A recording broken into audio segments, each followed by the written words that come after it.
Boa noite. Hoje, sexta-feira, 10 de julho, o Conselho de Leigos de Guarulhos, iniciando aqui a sua sexta live. Eu vou iniciar enquanto as pessoas vão chegando com os agradecimentos. E daqui a pouco eu vou chamar o nosso convidado e eu já começo perguntando para ele depois se ele conhece esse texto. Há um lugar onde não devemos nos sentir sós. Há um momento em que não devemos ser tristes.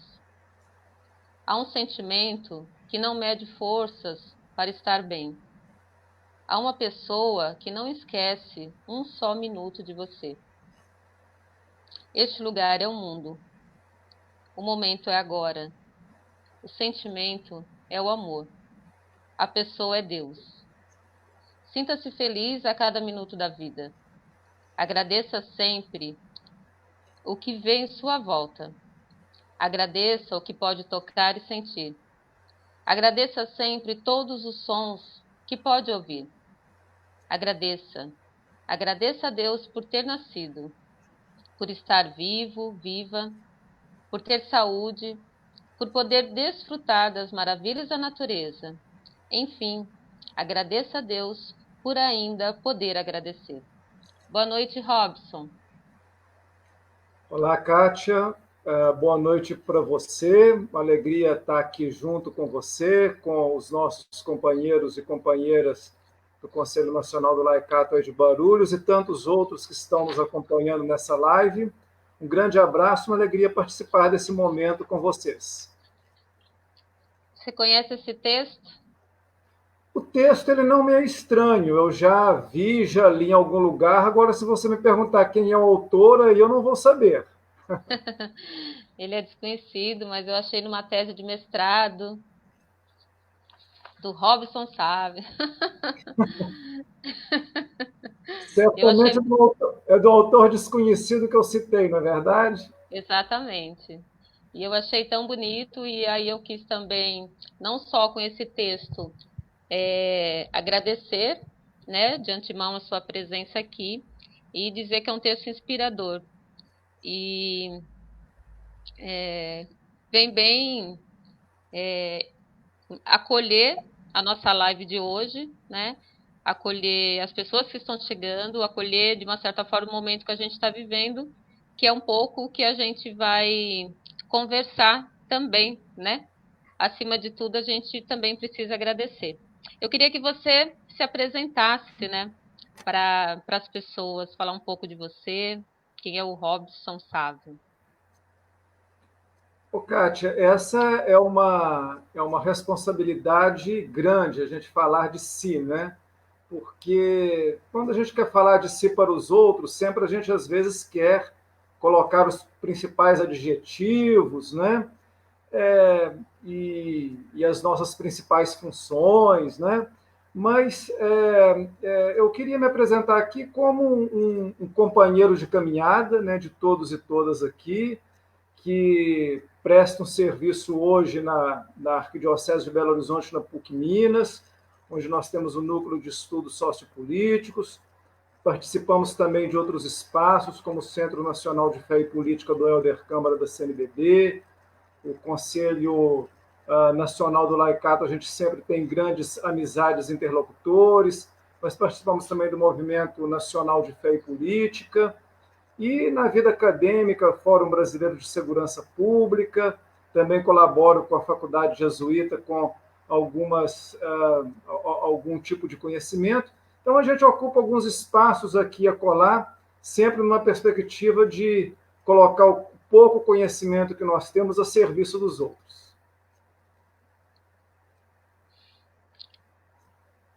Obrigada, Robson. É importante, né, a gente poder, é, como se diz, a gente poder não conhecer essa trajetória, né? Essa trajetória, esse espaço aí que você ocupa que é importante, né? É, Eu te convidei hoje, as pessoas estão chegando ainda, a gente está dando um tempinho para elas, né? A gente vem na correria do trabalho e querendo aproveitar tudo, né? Mas aí eu fazendo umas introduções, porque a gente vai fazer análise de conjuntura, é o tema de hoje, né? E eu estava pensando, né? Esse ano, a campanha da fraternidade vai falar sobre o cuidar, né? A carta do Papa Francisco, ela do Si, falava também do cuidado da terra comum, né? As últimas campanhas, ela veio falando sobre da violência, ela falou sobre o meio ambiente e falou sobre as políticas públicas e agora cuidar, né? Parece que a gente... e antes o Papa também chamava atenção para uma igreja em saída. E, de repente, tudo isso acontece, né, no mundo e a gente realmente começa a ocupar os espaços externos e não internos, né? Estou dizendo isso também para poder a gente pensar até que ponto a gente consegue avaliar tudo isso e pensar se a gente não vinha aí em um caminho bastante profético, né? Já de uma leitura, né? O que nos inspirava a estar lendo tudo isso, né? Para as coisas acontecerem, a gente já refletindo tudo isso. Isso olhando um pouco para dentro, né? Porque na análise a gente começa a olhar além disso, né? E aí, Robson, e as pessoas estão chegando aqui, né? A Mônica, que me apresentou o Robson. Obrigada, hein, Mônica, por ajudar essa live a acontecer. Tudo o que está acontecendo, não só interno, mas externo também, é fazer a gente pensar um pouquinho, né? Por isso que eu estou trazendo dessa forma. E aí, eu já queria começar te trazendo, Robson, como é que a gente faz uma análise de conjuntura neste momento, interno e externo, o que nós podemos pensar disso tudo que está acontecendo? Kátia, é muito interessante o que você colocou, porque me possibilita fazer um gancho para iniciar essa nossa conversa. E eu tinha justamente pensado nisso, pensado que uma forma interessante de nós fazermos uma leitura dos acontecimentos é nos aproximarmos dessa dimensão profética do Papa Francisco, que na Laudato Si, né, a sua carta sobre o cuidado com a casa comum, ele nos dizia e alertava: tudo está interligado. Né? Então, eu queria justamente, né, pegar esse gancho, né, dessa fala profética e desse entendimento do Papa Francisco. Nós vivemos um cenário de várias crises, crises muito profundas, e essas crises, todas elas estão interligadas. Portanto, a primeira grande crise é uma crise climática ou ambiental. Ou seja, nós temos um modelo de sociedade no qual, né, o ser humano, com toda a sua sanha pelo chamado progresso e desenvolvimento, agrediu de morte a mãe natureza, a mãe terra, explorou os seus recursos de forma avassaladora, concentrou riqueza e renda na mão de poucos, porque, não obstante tanta exploração, tanta degradação, poucos são aqueles que sentam à mesa do banquete, ou seja, em todo o mundo nós vemos muitas desigualdades, muita miséria, muita fome, e, por outro lado, uma pequena parcela que consome, né, terrivelmente, a tal medida que há estudos que mostram, por exemplo, que se toda a humanidade consumisse a média de uma família americana, né, a família americana ela é um estereótipo, é um modelo de consumo, em 30 anos todos os recursos naturais do planeta Terra se extinguiriam. Então, é um modelo que tira, né, eu vou até usar uma palavra aqui, que é uma palavra forte, mas que eu acho que ela tem um sentido profundo. Né? A ação humana é uma ação de estupro à natureza, à mãe terra e à mãe violenta. é uma ação altamente violenta. Essa ação violenta gerou, em primeiro lugar, uma crise climática. Obviamente, eu não vou aprofundar nesse tema, porque não é o objetivo dessa nossa conversa. Mas é uma crise que ela vem sendo anunciada desde metade dos anos 80 e cada vez mais com sinais claros de que ela se faz presente. A essa crise climática sobreveio uma crise do modelo de economia, né? Uma economia que ela é muito centrada no modelo capitalista de acumulação e de riqueza, uma economia que, na verdade, ela é altamente concentradora de riqueza e de renda. Os estudos, por exemplo, da Oxfam dão conta de que 1% da população detém quase que 99% de toda a riqueza, e aqui no Brasil, que é o sétimo, segundo a ONU, é o sétimo país mais desigual do mundo, apesar de tanta riqueza, nós vemos que esse modelo de economia capitalista é um modelo que também se associa a essa sanha pelo progresso sem medidas, né, que destrói a natureza, portanto, uma conexão entre o modelo econômico e a crise climática. Essa economia, ela também começa a mostrar esse modelo de economia, crises sistêmicas, a última delas profunda, cujos resultados nós ainda até hoje absorvemos, foi aquela crise que se iniciou em 2008 nos Estados Unidos, né? E que ela continua até hoje mostrando os resultados desse modelo de economia. Por quê?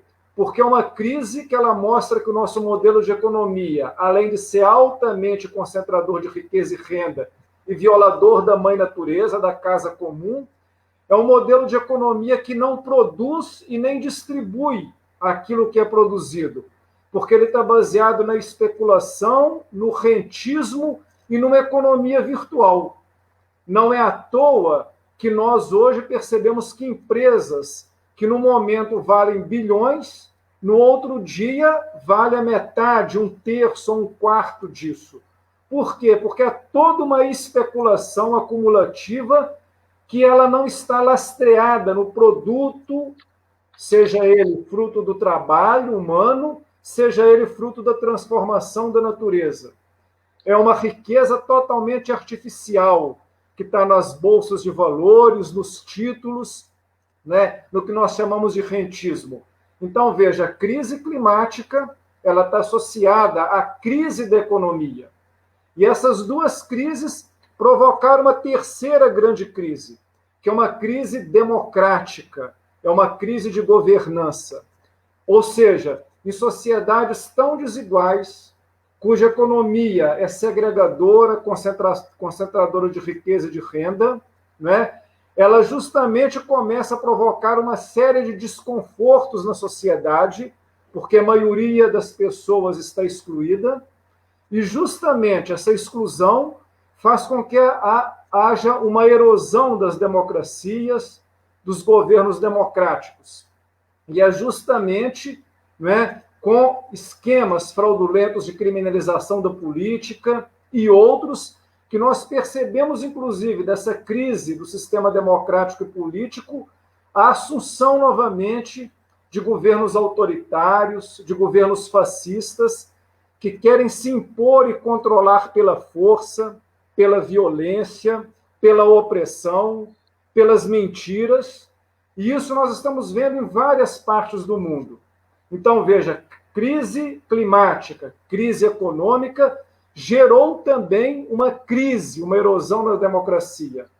Não é à toa que as pessoas elas parecem não acreditar mais nas instituições democráticas, nos poderes públicos, na capacidade do Estado de agir em benefício coletivo.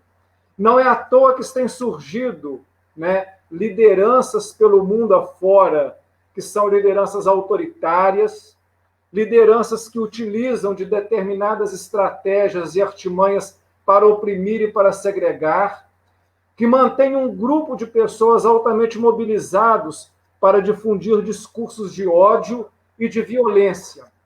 Então, veja bem, retomando aquilo que você me perguntou, O Papa Francisco, de alguma forma, Kátia, ele foi profético, porque ele mostrou que tudo isso está interligado, né? E que justamente pelo fato de estar interligado, a comunidade humana, todos nós, precisamos de retomar alguns valores fundamentais para a nossa existência em sociedade, que vão desde um reconhecimento da importância de interagirmos e vivermos como membros dessa casa comum, num esquema de partilha, de solidariedade, de respeito ao outro, às diferenças, às alteridades, ao mesmo tempo que nós tenhamos um novo modelo de economia, que não seja essa economia que uns poucos se banqueteiam, vivem, né, na ganância, vivem julgando as coisas fora, no desperdício, e a grande maioria está fora, né? E, por outro lado, nós precisamos de retomar valores da democracia, valores de sociedade nas quais o Estado, né, ele se coloca a serviço do conjunto da população, não de um grupo ou outro, não de um grupo majoritário ou minoritário, mas do conjunto das pessoas, reconhecendo a diversidade, reconhecendo que justamente a maravilha da criação, que nós vemos na diversidade dos grupos humanos, nas suas formas de expressão, ela também deve se retratar na maravilha que é a natureza, com todos os seus ecossistemas, e também no modelo de economia. A palavra economia, originalmente, eco tem a ver, é o mesmo, a ideia de economia, ecologia, eco tem a ver com cuidado com a casa. Então, uma economia que ela não seja beneficiária do luxo, da soberba, da ganância de poucos, mas que ela possa, inclusive, ser distribuída, né, de forma o mais equitativa para a maioria das pessoas. Então, nesse sentido, né, o Papa Francisco ele foi altamente profético, né? Ele já antevia, na sua encíclica Laudato Si, essa necessidade de voltarmos a conectar todas as coisas para superarmos esses imensos desafios que estão colocados.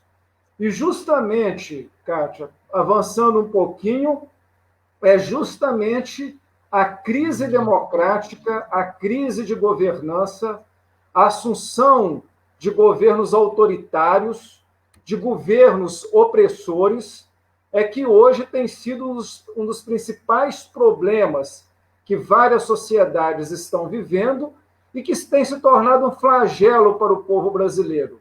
Ou seja, no momento de pandemia, num país altamente injusto, historicamente desigual, historicamente violento, onde todas as forças, ou a necessidade de que todas as forças elas estejam conjugadas para salvar vidas, garantir empregos, melhorar a qualidade das pessoas, há justamente uma tendência de esfacelamento, de discursos de ódio, de desprezo aos segmentos minoritários, aos grupos vulneráveis, né? E de desunião, provocando ainda mais dor e sofrimento. Então, hoje, quando a gente faz uma análise de conjuntura, nós precisamos de pensar primeiro que o que acontece no Brasil tem as suas especificidades. E eu acho que daqui a pouquinho nós vamos conversar um pouco sobre essas especificidades. Mas, fundamentalmente, que nós precisamos de entender também que essa crise que nós passamos agora se associa a outras tantas crises que já vinham sinalizando que o modelo da nossa sociedade, o modelo da nossa economia, a nossa relação com o meio ambiente, a nossa relação com a casa comum, já precisavam há muito de ser repensado.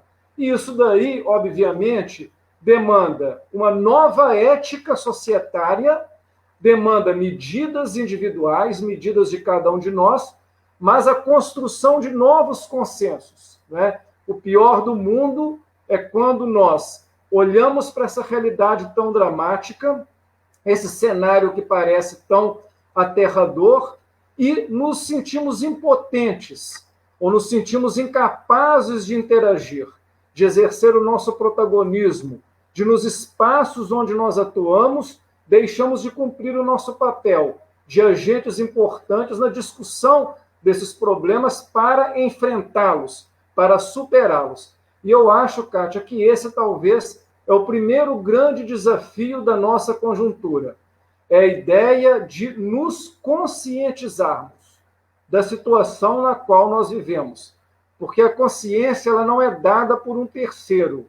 Ela é construída na medida em que cada um busque boas informações, se associe a grupos de pessoas que confia, né, aos movimentos eclesiais, aos movimentos sociais, aos novos coletivos urbanos, e a partir de um conhecimento, de uma análise da realidade concreta, buscando as melhores referências, seja na teoria, na doutrina social da igreja, na experiência daquelas pessoas que são para nós modelos éticos de vivência, de sobrevivência, buscando nessa inspiração algo que possa nos ajudar a superar esses momentos tão desafiadores da nossa sociedade.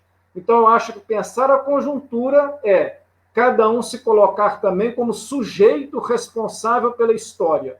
Nós sabemos que nós não conseguimos salvar o mundo, mas onde nós atuamos, nós podemos fazer a diferença.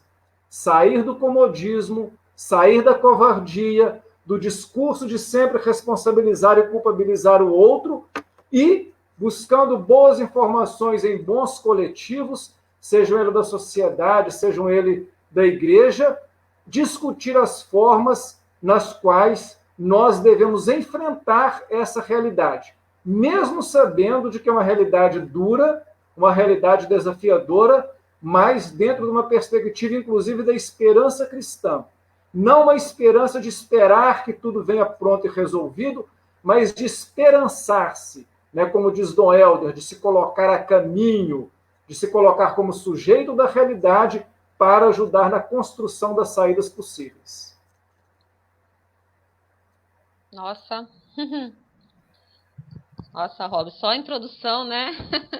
Tô vendo que 1 hora vai ser muito pouco aqui e as pessoas estão aqui te cumprimentando a gente, né? Trazendo também, reafirmando aí uns parágrafos da Laudato Si.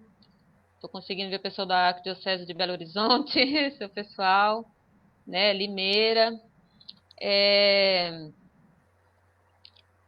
E a Mônica ela está colocando uma coisa que eu acho importante também, que a Laudato Si ela veio para converter mesmo as pessoas, né? E aí a gente vem falando e quantos desdobramentos não está tendo em cima desse texto, né? Desse livro que vai chamando a atenção mesmo. Você falou, e o Edivaldo também frisou ali, as crises, né? Climática, econômica, crise democrática, né? E onde é que a gente vai parar com isso tudo? E aí não tem como, né? E eu sei que você também é estudioso, né, na área de direitos humanos, não tem como isso não afetar as pessoas, né? Não tem como não ser uma linha de defesa de direitos humanos. E eu pensava assim, então, né? Os direitos humanos, ele deixou de ser direitos? Ou definitivamente não se importa mais, né, com essas garantias, né, somente no momento que a gente está vivendo, né. Todas essas crises, elas se conversam, se relacionam, têm um propósito, né, Robson, talvez, e afeta muito, né, toda a natureza e os humanos. Não há uma preocupação, então, né, com os humanos quando não se preocupa também com quando se provoca ou se consolida essas crises. Exato, Kátia. A primeira coisa é muito importante a gente retomar um pouco o conceito de direitos humanos, que no Brasil é um conceito muito depreciado, né? Principalmente com uma certa narrativa que sempre criminalizou os direitos humanos como fossem direitos de algumas pessoas e dos privilegiados, né? As boas noções de direitos humanos, e aqui, obviamente, eu não quero dar uma aula sobre isso, mas tentar resumir, se resume talvez num conceito muito simples. Os direitos humanos são todos os direitos civis, os direitos políticos, os direitos sociais, os direitos econômicos. São direitos, né, que todos nós devemos reivindicá-los para nós e para os outros. Então, são direitos de todas essas dimensões. É o direito de votar e ser votado, de poder ter iniciativa privada e abrir uma empresa, de ter uma identidade, de ter uma nacionalidade, mas de ter acesso à saúde, à educação, à cultura, ao emprego, o direito, inclusive, de garantir o direito das futuras gerações. Esses são os direitos humanos. Todos nós somos sujeitos dos direitos humanos. Todos nós somos também responsáveis pela garantia dos direitos humanos. Ninguém está fora, né, dessa condição. E além dos direitos humanos serem todos os direitos, eles são direitos de todos, independentemente da sua condição econômica, da sua condicionalidade étnico-racial, da sua condição de orientação sexual, né? Independentemente de quaisquer condicionalidades, os direitos humanos são direitos de todas as pessoas. Então, veja bem, isso é fundamental para a gente pensar a ideia de uma sociedade. Uma sociedade, ela se constitui quando todas as pessoas, reconhecendo a diversidade que existe, né, na sociedade humana, nessa linda criação divina que é a espécie humana, na sua imensa diversidade e pluralidade, que é um fator de enriquecimento e de crescimento, que essa diversidade, toda ela é sujeita de direitos, e que toda essa diversidade humana tem direito a todos os direitos. Portanto, todas as pessoas, se elas têm direito de pertencerem a uma nação, de terem um documento de identidade, elas também têm direito a ter acesso à educação, elas têm direito a ter acesso ao emprego, a uma moradia, a um emprego que lhe dê condições de inserir-se nessa própria sociedade. Então, isso é que são direitos humanos. Infelizmente, no Brasil, muitas pessoas privilegiadas, que conseguiram determinados privilégios numa sociedade que, como eu disse, ela é estruturalmente desigual, violenta, racista, né? Essa sociedade que ela é tão desigual, algumas pessoas conseguiram determinados patamares de exercício de cidadania e muitas das vezes não querem que os demais tenham os mesmos direitos. Então, não somente atuam contra a narrativa dos direitos humanos, mas, fundamentalmente, mantêm mentalidade, não somente a mentalidade a taxar o discurso e a defesa dos direitos humanos como sendo privilégios de grupos ou, de outra forma, o que é pior, criminalizando a expressão direitos humanos no sentido de impossibilitar que grande parte das pessoas que, apesar de terem os seus direitos garantidos na Constituição e nas leis, não os têm efetivamente, que essas pessoas possam acessar esses direitos através da intervenção do Estado com políticas públicas e sociais, que é a ideia da construção de um estado de bem-estar social, que foi tão exitoso em muitas sociedades, né? E que no Brasil nós, infelizmente, não conseguimos construir. Então, pensar em direitos humanos é algo fundamentalmente ligado, inclusive, com a doutrina social da Igreja, né? A ideia de que Deus cria o ser humano, mulher e homem e mulher, na sua diversidade, e que essas criaturas são imagem e semelhança de Deus. Portanto, a partir desse princípio, surgiu a ideia de dignidade do ser humano, dignidade da pessoa humana. E é justamente esse princípio da dignidade que é a base de toda a doutrina social da Igreja e que é a base da doutrina dos direitos humanos. E para que todas as pessoas tenham essa mesma dignidade, que é a nossa, para nós que somos cristãos, que é a nossa identidade de filhos e filhas de Deus, todos nós temos que viver uma vida com dignidade. Portanto, temos que ter acesso aos direitos. Portanto, temos que trabalhar na perspectiva da defesa, promoção, proteção, reparação dos direitos humanos. Então, a discussão dos direitos humanos ela é fundamental, tanto no campo da democracia, quanto no campo da espiritualidade cristã. Porque é impossível nós pensarmos uma pessoa que tem uma ética cristã, daquele Jesus de Nazaré, que tinha um lado claro, que era o lado dos pobres, dos sofredores, dos abandonados e dos perseguidos, e tinha esse lado claro porque queria restituir a essas pessoas dignidade. Ora, se nós somos discípulos desse Jesus, nós não podemos, como cristãos, dentro da nossa ética cristã, desejar o mal, a violência, a miséria, a condenação, o desespero, o sofrimento para o outro. Isso é uma coisa fundamental, é uma coisa simples de entender. Então, veja bem, essa ideia da dignidade humana, que é base para a doutrina dos direitos humanos, que é base da doutrina da social da Igreja, é, de alguma forma, também o fundamento ético do cristianismo.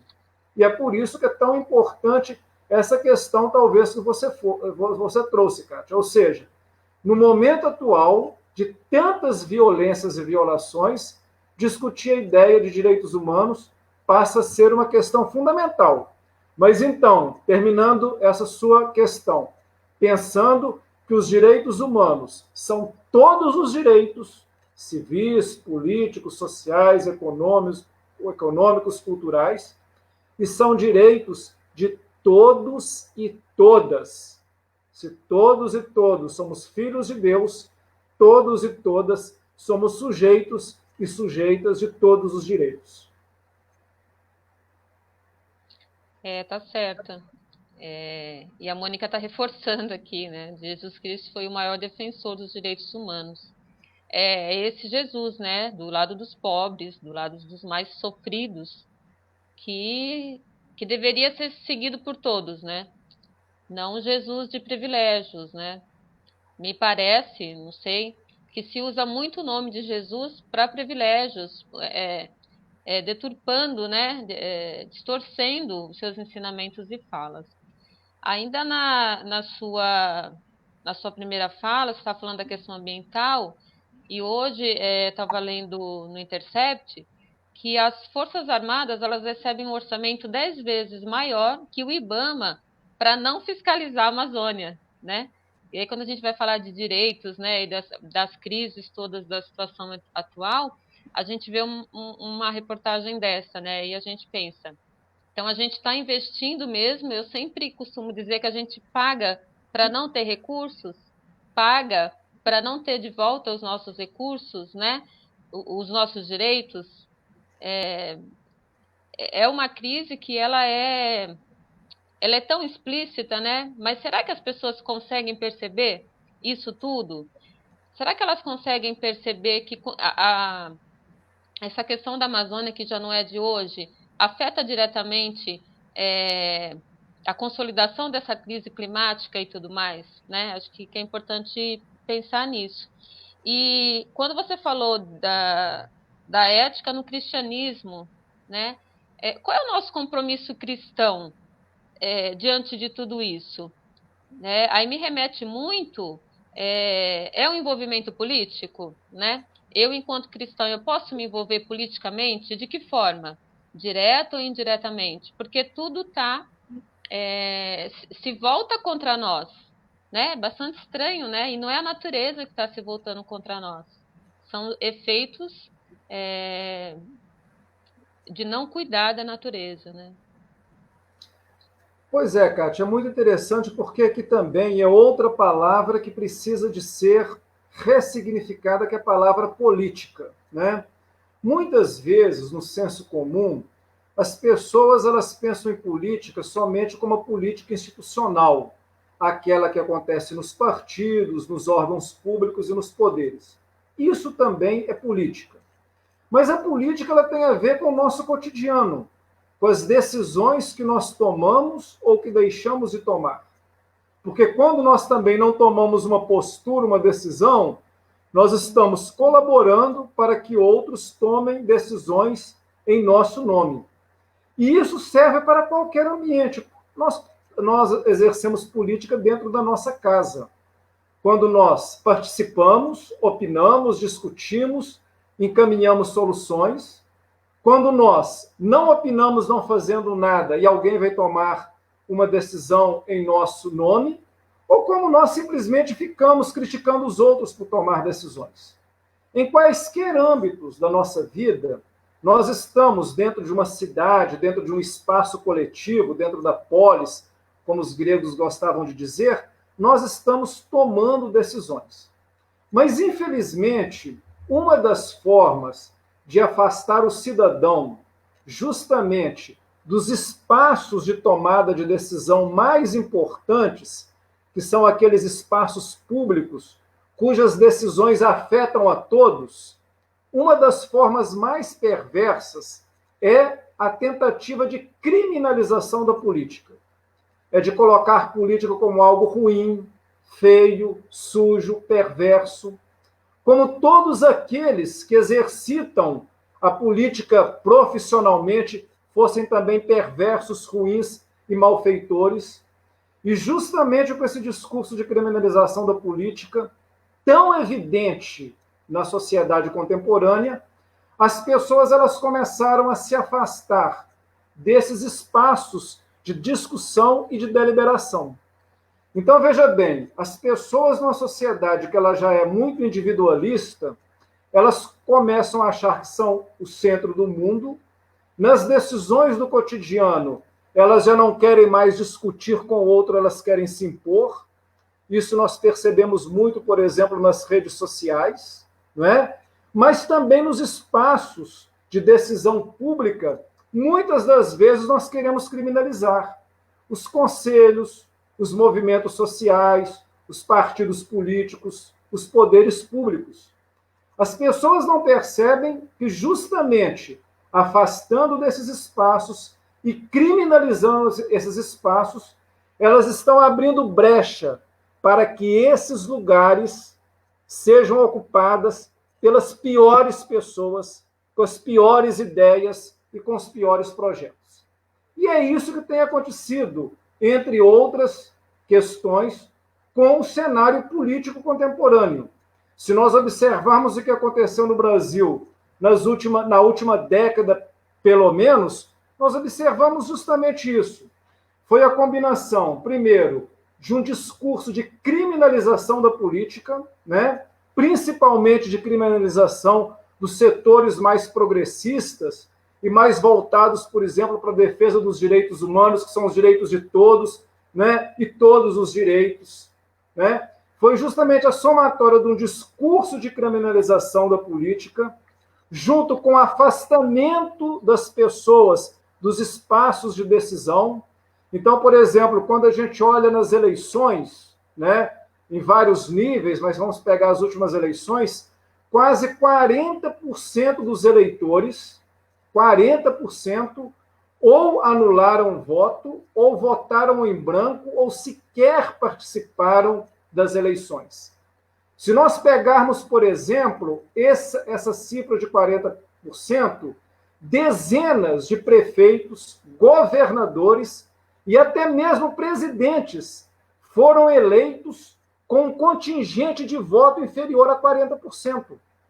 Então, veja bem, a omissão de milhões de pessoas desses espaços fez com que a disputa à vida entre os restantes 60% pudesse levar com que um grupo, às vezes, mais radical, que quer se impor com determinados discursos, ou através de manipulações de notícias falsas, ou através de sentimentos que foram provocados de repulsa, insegurança, medo e ódio, que são péssimos conselheiros, essas pessoas conseguiram captar esses sentimentos públicos e justamente 35%, 37% acabaram colocando, né, malfeitores, muitas das vezes, para serem os nossos dirigentes. Então, veja bem, a criminalização da política, o afastamento da esfera pública, a nossa omissão na política em todos os níveis, o nosso comodismo, a nossa tentativa sempre de responsabilizar o outro só pelos erros. E, obviamente, erros também havidos, porque quaisquer grupos políticos compostos por pessoas erram e produzem erros. Essa somatória de coisas, muitas das vezes, derivam no que há de pior no campo da política. Então, hoje, por exemplo, quando nós olhamos para o nosso governo federal, o que é que nós temos? Nós temos, infelizmente, a colisão de grupos dos mais violentos, dos que não têm empatia com essas minorias e com os mais vulneráveis, que utilizam de estratagemas como discursos de ódio e mentira para se comunicar com a população, que forma verdadeiros exércitos armados virtualmente nas redes sociais, ou até mesmo realmente com as milícias e com armas para defender os seus ideais a qualquer custo, que usa inclusive do discurso religioso, né, para ludibriar as pessoas e manipular, para vender uma imagem totalmente errônea e equivocada de uma religião que segrega, que planta o ódio, que planta a divisão, que planta o desprezo a quem mais precisa, e muitas das vezes estão aí. E as pessoas não percebem esse caminho que vai sendo dado, né, que vai sendo construído. Então, inclusive, essa sua pergunta ela é muito importante, porque ela está conectada com a anterior, e nos chama a atenção para a nossa responsabilidade enquanto sujeitos e cidadãos responsáveis não somente pela nossa vida, mas pela vida dos outros. E dos outros são todos os outros. Dos outros que nós amamos e dos outros que a sociedade que nós convivemos, e como chamou a atenção o Papa Francisco, desse outro que é a casa comum, que está sendo destruída e violada o tempo todo. Porque sem a casa comum, nem nós, nem nossos filhos e netos conseguiremos sobreviver. E nós estamos falando de um futuro próximo.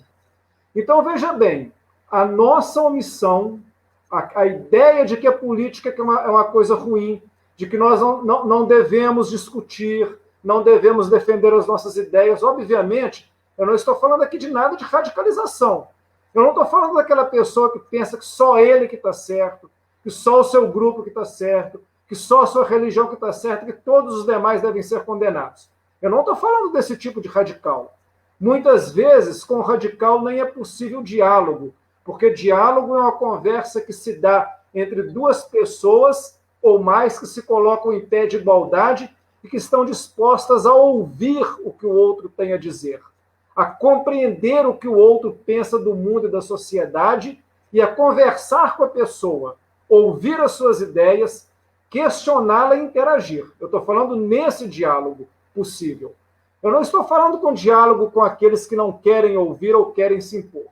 Mas muitas das vezes nós abrimos mão da nossa possibilidade de diálogo nos micro-universos onde nós atuamos, na nossa casa, no nosso ambiente de trabalho, nos nossos grupos de amigos, até nas redes sociais, né? Ou simplesmente replicamos o que os outros falam e pensam como se fôssemos uma espécie de macaco de auditório a reproduzir o pensamento do outro acriticamente, e é por isso que as fake news elas avançam tanto nas redes sociais, porque as pessoas elas geralmente passam informações sem checar se aquela informação é verdadeira, e uma das questões das fake news é que geralmente são notícias que têm a ver com as nossas crenças, as nossas emoções, com questões religiosas que nos afetam muito, e por isso a primeira maneira que a pessoa tenha de achar que aquilo é uma verdade e é um absurdo e que deve ser compartilhado,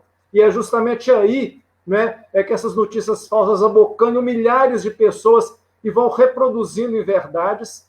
Mas justamente por isso, por comodismo, por alienação, por criminalização da possibilidade do diálogo, por afastamento da esfera pública, criminalização da política, é que talvez nós chegamos onde nós estejamos hoje. A notícia boa é que nós, cada um, né, podemos pensar sobre a derivação das nossas ações, as consequências das nossas ações e das nossas omissões.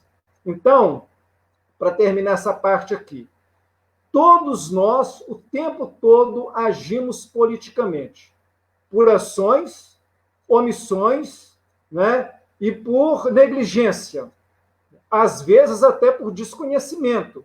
Por isso que também a gente deve buscar o conhecimento adequado, o conhecimento averiguado, o conhecimento científico, não o conhecimento das fake news. Nós, então, né, colocando nessa condição de sujeitos, deveremos nos reposicionar politicamente, porque as decisões coletivas dependem em modelos democráticos, mesmo numa democracia tão corrompida como a nossa atualmente, mas depende da participação efetiva dos cidadãos para escolher seus representantes. Esse é o modelo da democracia representativa. Não somente para escolher, mas inclusive para pressionar para retirá-los quando esses eleitos, legitimamente eleitos, eles passam a atentar contra o povo e contra a nação com discursos violentos e discursos de ódio. Então, nós precisamos de pensar na nossa autonomia e no nosso protagonismo político para as ações concretas no dia a dia. E isso também tem a ver com o que nós falamos anteriormente, uma ética cristã. Cuidar bem de si, do outro e da casa comum significa pensar em formas de preservação, de dignidade também dos outros, e não somente da minha parte. Nossa, que aula! É uma aula mesmo, Robson. E já é 10 para as 9, e assim é um papo que, embora é pesado no sentido, né, da realidade que a gente vai vendo, mas que faz pensar muitas coisas, né?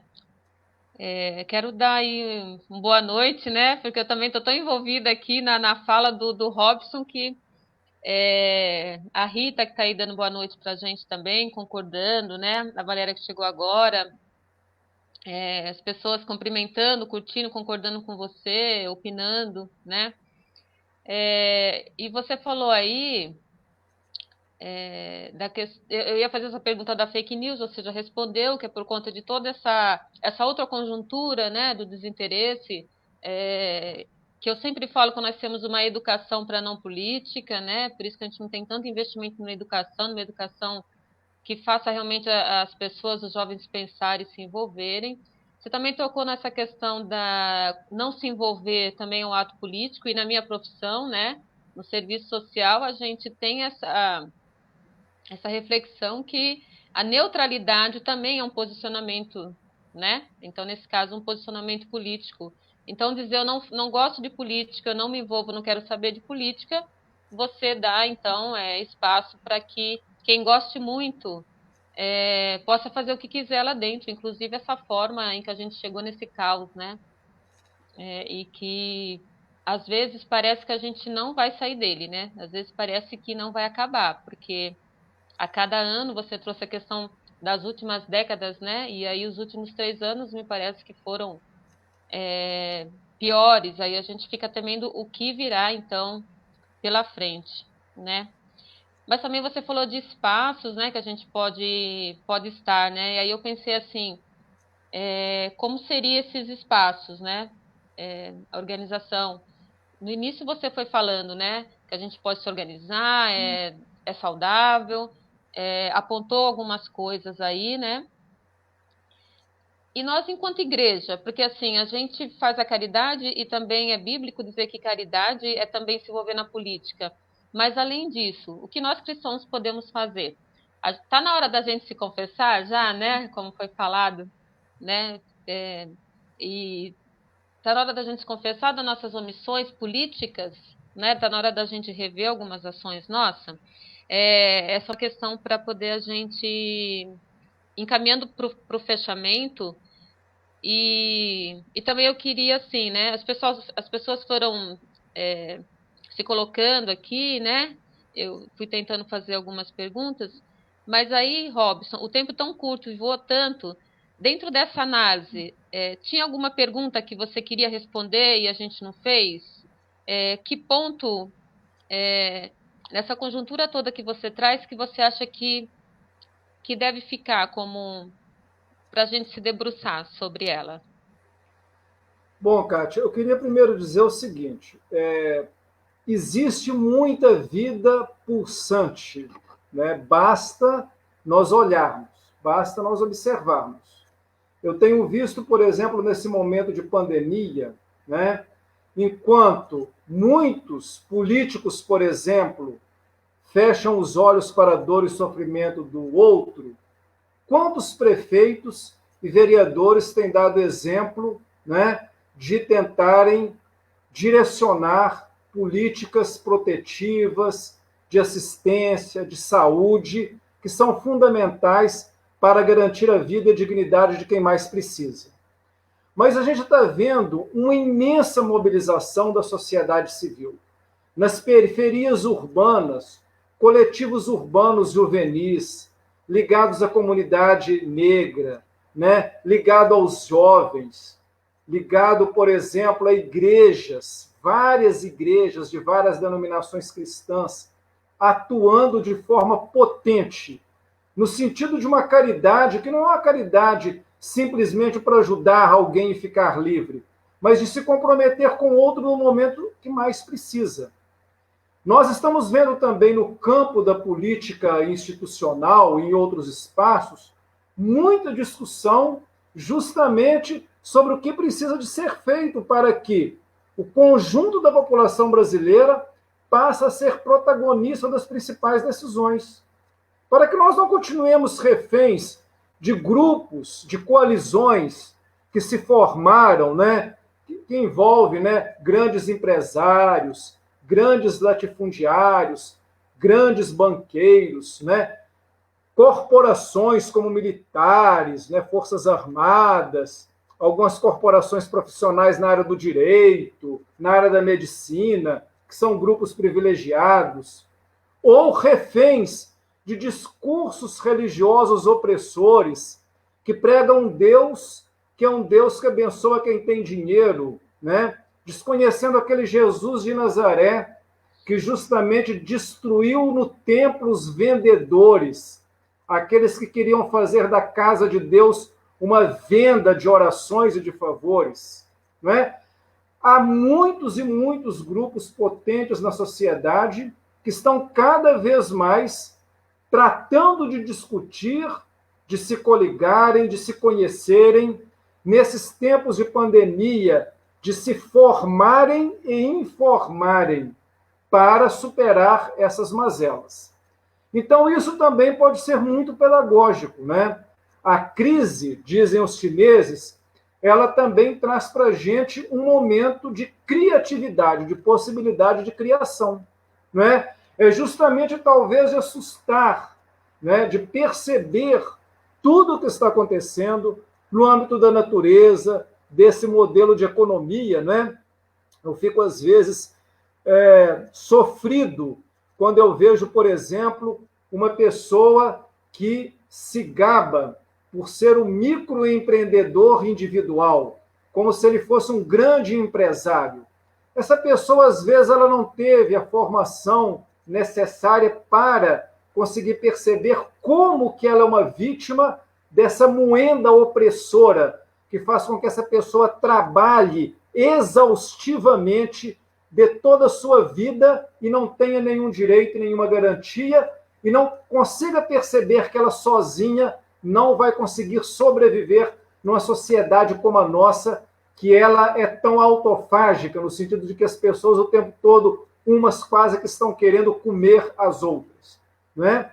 Então, se por um lado nós temos isso, nós temos uma potência hoje que surge nos coletivos urbanos, nos coletivos juvenis, nos movimentos identitários, como, por exemplo, os movimentos ligados à questão de gênero das mulheres, como que as mulheres perceberam que numa sociedade machista como a nossa, né, é preciso rediscutir o seu lugar social.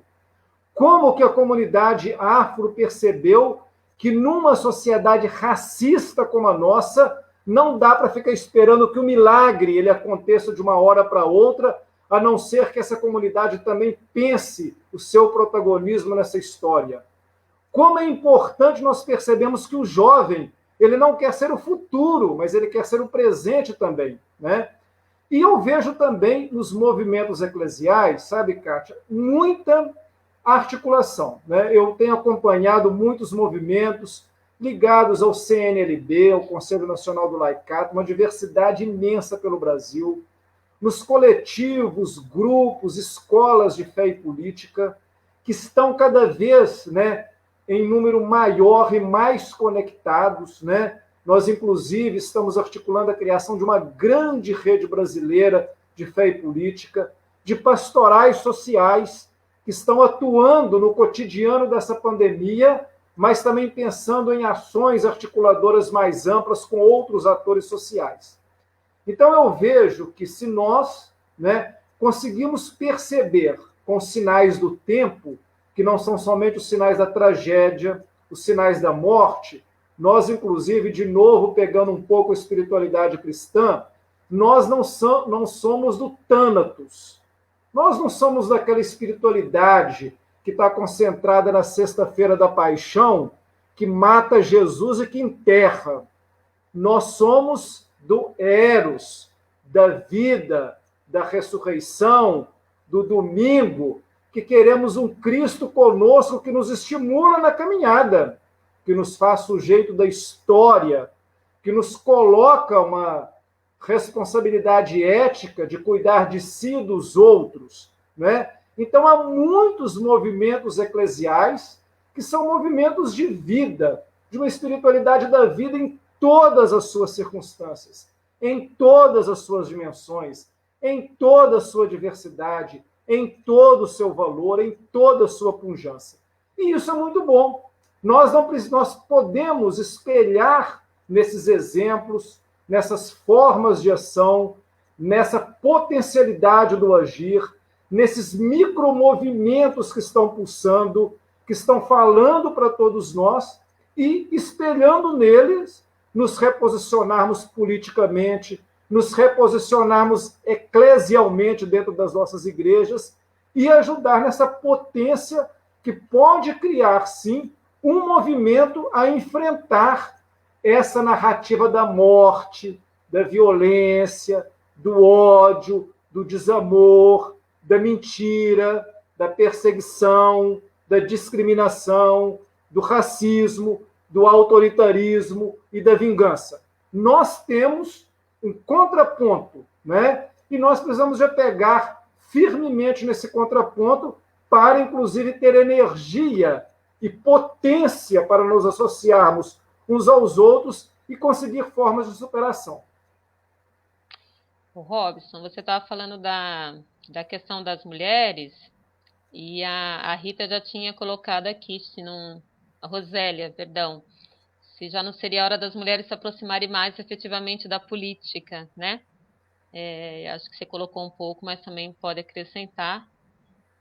O confrade José Geraldo, ele coloca que se na esfera política não temos algum dispositivo de juízo das ações e decisões dos relativos sujeitos à frente de cargos públicos, para que quando houver decisões equivocadas que ferem direitos da cidadania, possam ser declinados ou revogados, né?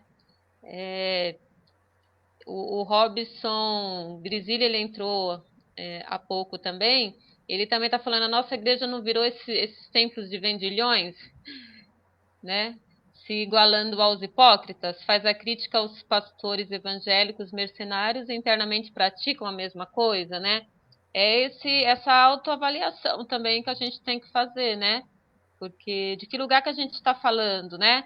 De que crise que a gente está falando? Que sociedade que a gente não está vendo acontecer essa sociedade, essas crises, esses desmontes, essas violências, né? A gente não está vendo as situações de mortes que não é de hoje, né? Da população negra, das mulheres, né? O distrato geral. A gente não está vendo isso? Estamos tão inertes assim. O que está acontecendo, né? Com a gente, né? Será que Cristo deve estar pensando desse povo? Algumas coisas aí que as pessoas estão trazendo, né? E alguns comentários também. Fica à vontade, Robson, porque o papo tá bom, Tá. eu Só para acho dizer que que duas coisas também, porque eu sei que depois de uma hora as pessoas começam a ficar cansadas. Inclusive, um comentário muito legal aqui da Luzia Barcelos, que é uma grande liderança aqui de Belo Horizonte. Um grande abraço para você, Luzia. Já viu o Zanetti também. Rosélia, quero agradecer todos os amigos e amigas daqui. Mas respondendo muito rapidamente as duas questões que você colocou há pouco, Cátia, em primeiro lugar, em relação a políticas públicas e a conquistas, né, nós precisamos de estar atentos, porque as conquistas que foram conquistadas, né, ao longo do tempo, formalmente nas leis e com políticas públicas, elas estão sendo desmontadas muito rapidamente. Porque nós temos, por exemplo, hoje, perfis congressuais e legislativos, aliás, sempre foram assim, mas hoje com muito mais clareza, que não tem compromisso com a sociedade. Né? Então, nós precisamos de retomar o protagonismo da ação política para justamente barrar a desconstrução do pouco que foi construído em termos de garantia de direitos e de políticas públicas. Né? Esse ano tem eleições para prefeitos e vereadores. Né? Eu espero que as eleições elas aconteçam em condições sanitárias e de saúde adequadas, porque, em primeiro lugar, é a vida das pessoas e a saúde. Né? A gente pode, claro, pode ter uma emenda constitucional, sim, prorrogando o mandato dos atuais prefeitos e vereadores por mais 6 meses, em nome da condição sanitária. Isso não tem problema nenhum. Basta o sistema político, né, como fez a alteração constitucional agora, alterando as datas das eleições, pode sim ter prorrogamento de mandato. Né? Isso é possível, desde que a vida e a saúde estejam em primeiro lugar. Né? Então, isso é interessante. Mas nós temos eleições esse ano e é um momento adequado para nós fazermos uma autoavaliação. Né? Aqueles prefeitos que vão ser candidatos novamente, eles merecem de fato ser reeleitos? E os novos que estão aparecendo por aí? Vai aparecer de novo no cenário da disputa um monte de falastrão, mentiroso, gritador, propagador de ódio e de violência, que usa discurso religioso e bate no peito para manipular, e nós vamos entrar nessa lorota? Ou nós vamos conhecer os compromissos pretéritos passados dessas pessoas com o povo, com os grupos sociais e eclesiais, para depois dar o nosso voto a eles? Então, é uma questão importante. Isso é importante, né? E uma outra questão que foi colocada aí, que tem a ver com essa questão da política, é justamente que a nossa participação ela deve se dar em todos os ambientes, né? Não somente nos ambientes institucionais, né? Mas nos ambientes nos quais nós temos alguma forma de atuação. A ética cristã tem a ver com isso. E aí, nesse sentido, eu quero fazer aqui uma ressalva, por uma questão de justiça. Tá? Os movimentos conservadores, religiosos, ultraconservadores, que criminalizam os pobres, né? Os vulneráveis, que usam de discurso de ódio, que segregam, eles também existem no âmbito do catolicismo. Nós temos muitos segmentos evangélicos progressistas, muitas igrejas progressistas pequenas que estão atuando nas periferias, ajudando as pessoas e fazendo uma ação muito interessante de coesão social. Tá? A gente, não, quando fala em evangélico, nós não podemos pensar só naquelas 4 igrejas vendedoras de ilusões que aparecem por aí, não. Nós temos que pensar que há milhares de pequenas igrejas e há pastores sérios, comprometidos com causas populares. Assim como, infelizmente, no seio da Igreja Católica, há grupos ultraconservadores que não têm o mínimo compromisso com o Evangelho de Cristo, têm compromisso com seus próprios interesses ou do seu grupo hermético, fechadinho, né, que se acha abençoado por Deus e glorificado, né, por um determinado Deus que só gosta deles. Então, sob o ponto de vista do discurso religioso, que ele é muito voltado por emoções, por simbolismo, a gente tem que conhecer profundamente do que nós estamos falando. O catolicismo ele é muito diversificado, porque é uma igreja muito grande, e o mundo evangélico também ele é muito diversificado. E nós não podemos pensar no mundo evangélico só em 4 ou 5 igrejas e pastores, né, que são verdadeiros vendilhões do templo. Nós temos que pensar que é um movimento muito mais amplo e que há pequenas igrejas e pastores que são muito comprometidos também com o Evangelho de Cristo e com uma doutrina muito próxima à doutrina social da Igreja Católica, que obviamente eles não são católicos, mas que estão baseados naquela defesa da dignidade e da integridade de todas as pessoas. Então, só fazendo essa ressalva por uma questão, inclusive, de justiça. Então, a Jane, ela tá colocando aqui, né, a Jane, serão os projetos a favor da população que vencerão as eleições ou as fake news, né? E acreditar em fake news demonstra mesmo o nosso desinteresse, né? Mais uma vez frisando o nosso desinteresse pela política, que a política é o pão de cada dia, né? Pode não chegar na mesa de muitos se você deixar de lado, que é o que está acontecendo hoje, né? Uma briga por um auxílio emergencial, né? Uma briga por um atendimento de saúde que já estava frágil. Acho que é uma série de coisas aí que hoje afeta a todos nós, né? E as pessoas em situação de empobrecimento, né? Situações mais vulneráveis ainda mais. Nós cristãos, a gente não pode se omitir, né? E a vida em primeiro lugar, né? Que você citou aí, que foi o tema do Gritos Excluídos 25º do ano passado, e agora 7 de setembro, né? O 26º, e traz de novo vida em primeiro lugar. Basta de miséria, preconceito e repressão. Queremos trabalho, terra, teto e participação, né? Queremos dignidade, né? Queremos vida em primeiro lugar, né? Não economia, não comércio. Essas são coisas que você consegue reconstruir, né? E você falou no início que essa crise econômica que é traçada aí, né? Pelo capitalismo, e não é um capitalismo de barbárie, né? Assim, que não importa quantos vão morrer, o que a gente não pode é parar de produzir, né?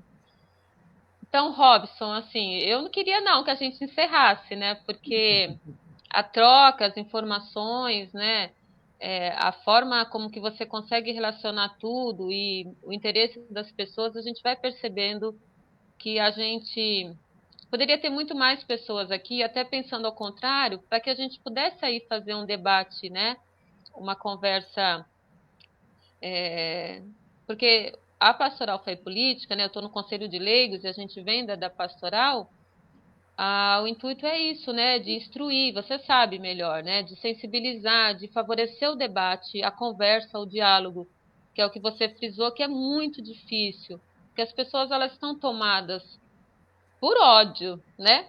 E é ódio do outro, né? É ódio da outra, é ódio das escolhas da outra pessoa, pela cor da outra pessoa, né? O que ela é diferente de mim, né? Como se essa diversidade que você falou em vários pontos não fosse uma riqueza mesmo da humanidade, né? Então a gente insiste nessa sensibilização, a gente não pode desistir, né? Porque é a partir daí que a gente talvez consiga eleger esse projeto mesmo de vida, né? E não de morte, que é o que está aí.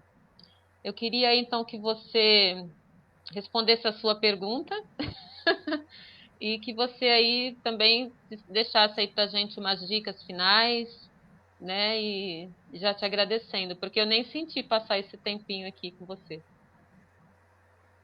Bom, Kátia, na verdade eu quero agradecer a você, ao CNLB de Guarulhos, né, e a tantos companheiras e companheiros que participaram desse momento.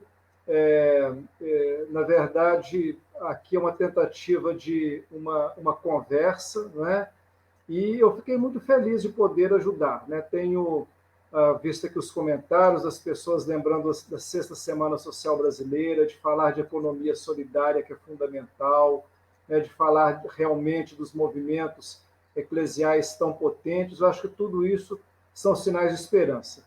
Eu agradeço muito por essa oportunidade, quero desejar para você, para todas e todas, uma ótima noite e fico sempre disponível para quando a gente tiver a oportunidade de ter novas conversas. Muito obrigado mesmo, né? Saúde e paz para todas e até uma próxima oportunidade. Muito obrigado mesmo. Nós é que agradecemos, e aí eu espero mesmo que você volte nas nossas lives, né? Porque talvez tenha que ter o número, a parte 2, né? A parte 2 dessa conversa aí, que a gente veio mesmo trazendo pontos para as pessoas pensarem ou repensarem, né? Espero que a gente possa reproduzir, como fica gravada também essa conversa, né? A gente reproduzir, porque você conseguiu tocar em vários pontos importantes, que se a gente tivesse tempo para aprofundar muitos deles, a gente levaria mais pelo menos umas 3, 4 horas, né? Então eu quero agradecer a todos e todas que participaram. Lembrando aí o que a Mônica falou da sexta semana, né? Que é importante, a gente vai fazer aqui um esforço de participar, de divulgar, né? Essa Semana Social Brasileira que vai trabalhar também a questão da vida em primeiro lugar e o Mutirão pela Vida, Teto, Trabalho e Terra, né? Que é outra questão aí de conversar pela questão da criminalização dos movimentos de moradia por terra, né? Desconhecendo aí que isso é constitucional e as pessoas não estão nesse momento que a primeira live falou das pessoas em situação de rua, né? Que vem à tona agora, né? Cada vez mais essa situação de pandemia, mas o quanto as pessoas já não estão lutando para ter um teto, né? Que não é de hoje e tão ignorado também. A gente já não tinha grandes avanços, né? Eram pouquinhos em outros governos e neste governo atual a coisa não anda, né? O que tem é tudo isso que a gente está vendo de escândalos, né? De maldades, mas que o Deus da vida, da esperança, né? Que você colocou aí, da esperança não de esperar, mas, né?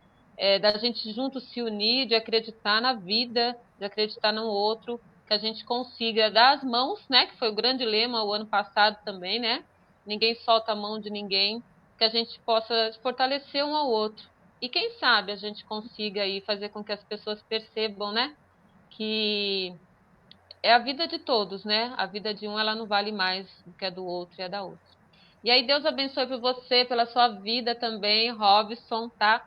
Pela sua disponibilidade, pelo seu sim tão fácil pra gente, né? De emocionar mesmo, uma agenda cheinha aí, conseguiu se organizar e bater esse papo com a gente. Obrigada às pessoas que participaram. Deus abençoe você, Deus abençoe sua família, a família de todos nós. Beijo no seu coração. Até breve. Tchau, gente.